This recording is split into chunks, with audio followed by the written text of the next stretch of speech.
জানিয়ে দিব হাতে থাকা সর্বশেষ আপডেট বাংলা সংবাদ। প্রথমেই সংবাদ শিরোনাম। মানুষ তাদের নির্বাচিত প্রতিনিধি দিয়েই সংস্কার করবে বলেছেন আজাদ। এরপর জানিয়ে দিব হুটহাট জামিন নয়, বিবেচনা করে দেবেন বলেছেন আসিফ নজরুল।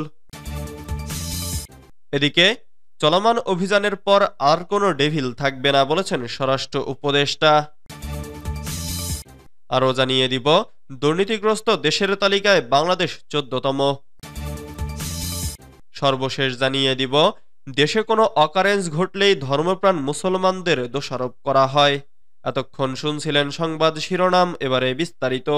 তবে অনুরোধ থাকবে ভিডিওটিতে একটি লাইক করবেন এবং কমেন্ট করে জানিয়ে দিবেন কোন জেলা থেকে আপনি আমাদের এই ভিডিওটি দেখছেন। মানুষ তাদের নির্বাচিত প্রতিনিধি দিয়েই সংস্কার করবে বলেছেন আজাদ। বিএনপির কেন্দ্রীয় পল্লী উন্নয়ন বিষয়ক সম্পাদক ফরহাদ হোসেন আজাদ বলেছেন, আমরা মনে করি সংস্কার করে কালক্ষেপণ না করে যত দ্রুত নির্বাচন দেবেন তত তাড়াতাড়ি বাংলাদেশের মানুষ স্বস্তি পাবে। মানুষ তাদের নির্বাচিত প্রতিনিধি দিয়েই সংস্কারগুলো করবে। সোমবার 10 ফেব্রুয়ারি বিকেলে দেবীগঞ্জ উপজেলা বিএনপির দ্বিবার্ষিক সম্মেলনের আলোচনা সভায় প্রধান অতিথির বক্তব্যে তিনি এসব কথা বলেন। ফরহাদ হোসেন আজাদ বলেন, আজকে অনেকেই অনেক কথা বলছে, আমাদের কথা ক্লিয়ার, আমাদের মেসেজ ক্লিয়ার, আমরা অত কিছু বুঝি না। অন্তর্বর্তী সরকার হয়েছেন, আপনাদের প্রথম লক্ষ্য হচ্ছে একটি অবাধ সুষ্ঠু নিরপেক্ষ নির্বাচন দেওয়া।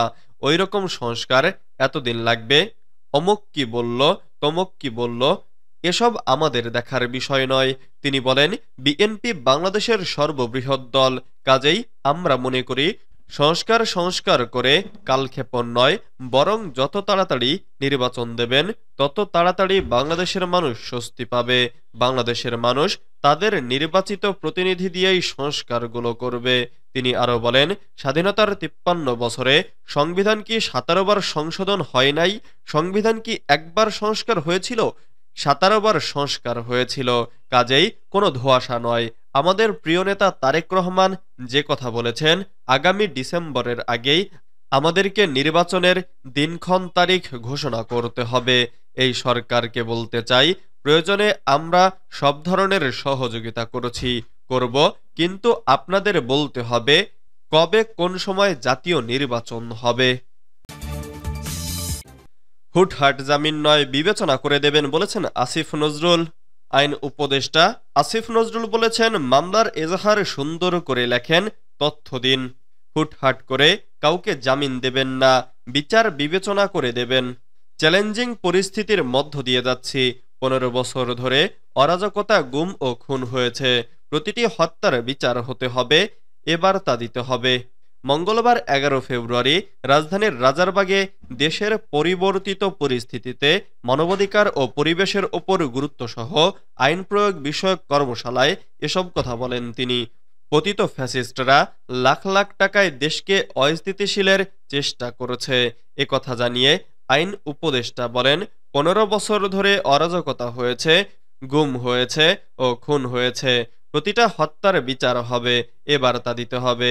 তা না হলে এ পদে থাকার কোনো মানে হয় না।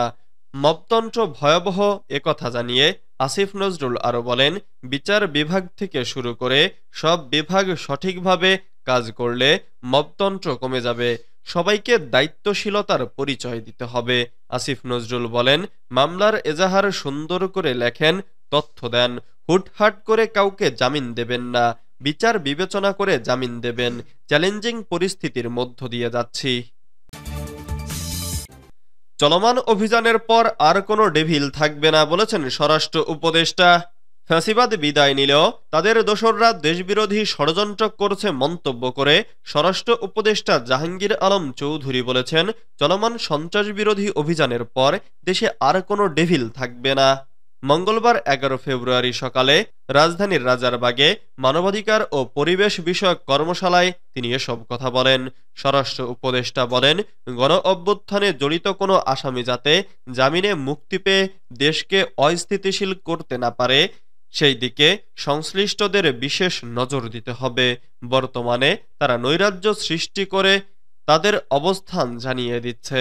এ অবস্থায় ফ্যাসিবাদ বিদায় নিলেও দোসররা দেশবিরোধী ষড়যন্ত্র করছে উল্লেখ করে আইনশৃঙ্খলা বাহিনীকে সতর্ক থাকার নির্দেশ দিয়েছেন জাহাঙ্গীর আলম চৌধুরী।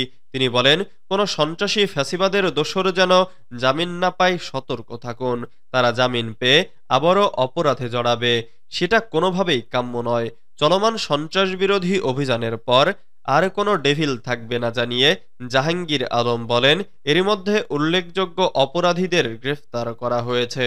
সবাইকে আইনের আওতায় আনার জন্য সরকার কাজ করে যাচ্ছে। দুর্নীতিগ্রস্ত দেশের তালিকায় বাংলাদেশ ১৪তম। বিশ্বের ১৮০টি দেশের মধ্যে সবচেয়ে দুর্নীতিগ্রস্ত দেশের তালিকায় বাংলাদেশের অবস্থান ১৪তম বলে জানিয়েছে দুর্নীতি বিরোধী আন্তর্জাতিক সংস্থা ট্রান্সপারেন্সি ইন্টারন্যাশনাল। স্কোর হিসেবে বিগত ১৩ বছরের মধ্যে এটি সর্বনিম্ন। দুর্নীতিগ্রস্ত দেশ হিসেবে বাংলাদেশের স্কোর হয়েছে 23। সমান স্কোর নিয়ে বাংলাদেশের সঙ্গে একই অবস্থানে রয়েছে কঙ্গো ও ইরান। তালিকার উচ্চক্রম অনুযায়ী বাংলাদেশ ১৫১তম অবস্থানে রয়েছে। মঙ্গলবার ১১ ফেব্রুয়ারি বেলা ১১টায় ধানমন্ডি টিআইবির কার্যালয়ে দুর্নীতির ধারণা সূচক ২০২৪ উপলক্ষে এক সংবাদ সম্মেলনে টিআইবি নির্বাহী পরিচালক ডক্টর মুহাম্মদ ইফতেখারুজ্জামান এসব কথা জানান। দেশে কোনো অকারেন্স ঘটলেই ধর্মপ্রাণ মুসলমানদের দোষারোপ করা হয়। ঢাকা বিশ্ববিদ্যালয় ইসলামী ছাত্র শিবিরের আলোচিত সাবেক সভাপতি ও সংগঠনটির বর্তমান কেন্দ্রীয় প্রকাশনা সম্পাদক সাদিক কায়েম বলেছেন, দেশের জন্য জীবন দেওয়া ধর্মপ্রাণ দেশপ্রেমিকের আত্মদানকে তার ধর্মীয় পরিচয়ে মূল্যায়ন করা হোক কিংবা না হোক, দেশে কোনো অকারেন্স ঘটলেই কিভাবে এই মুসলমান জনগোষ্ঠীকে দোষারোপ করা যায়, কিভাবে ইসলাম আর ইসলামিস্টদের ডিহিউম্যানাইজ করা যায়, সে ব্যাপারে সদতৎপর ফ্যাসিস্টদের উচ্ছিষ্টভোগী একদল সুশীল বুদ্ধিজীবী ও রাজনীতিবিদরা। সোমবার রাতে সামাজিক যোগাযোগ মাধ্যম ফেসবুকে নিজের ভেরিফাইড পেজে দেওয়া এক পোস্টে তিনি এসব কথা বলেন। ওই পোস্টে তিনি আরও বলেছেন, বাংলাদেশের চাষাভুষা মুসলমান থেকে শুরু করে শহুরে ধর্মপ্রাণ মধ্যবিত্ত বরাবরই দেশের সার্বভৌমত্বের প্রশ্নে আপোষহীন। শাপলা মোদিবিরোধী আন্দোলন, জুলাই গণঅভ্যুত্থানের শহীদি নজরানা এই আপোষহীন চেতনারই বহিঃপ্রকাশ। অথচ এই ধর্মপ্রাণ মুসলমান বাংলাদেশিরাই এদেশের সবচেয়ে বেশি বৈষম্য, অপবাদ আর নির্যাতনের শিকার। সাদিক কায়েম বলেছেন, আর মুসলমান শাহবাগীয় নান্দনিকতা জানে না, সুশীলতার মুখোশ পরতে জানে না। তাই শাহবাগ ইটসেলফ মব হয়েও ডানপন্থীদের তাদের থেকে মবের তত্ত্ব শুনতে হয়।